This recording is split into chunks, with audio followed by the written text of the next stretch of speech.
जय जगन्नाथ सांग मैंने मोर भी वेलकम कर मोर गोटे मिनी ब्लॉग को देखिपे सांग मैंने मुझे आसी आपण पुणी गोटे कलर रेसिपी देखिपे सांग मैंने मुझे छोट छोट कलर आलू को काटी नहीं सहित सोरिष मसला कर आसतु स्टार्ट करवा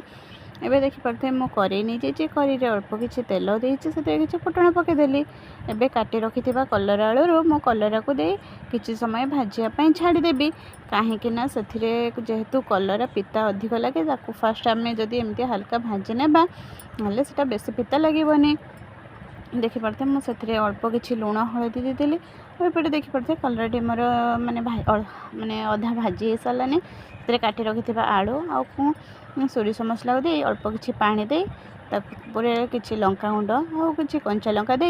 सहित अल्प किसी सोरिष तेल देवा कहीं मुझे कलर अल्प तेल जेहेतु पकई से मुझे तेल देती ढाँकी रखिदेवा देखिपे सांग मैंने मो ढाँकी किसी समय छाड़देला मो कलरा पदाटी रेडी हो सारी आपण मानू जब मो कलर रेसिपीटा भल लगे लाइक कमेंट शेयर निहाती करेंगे रही जय।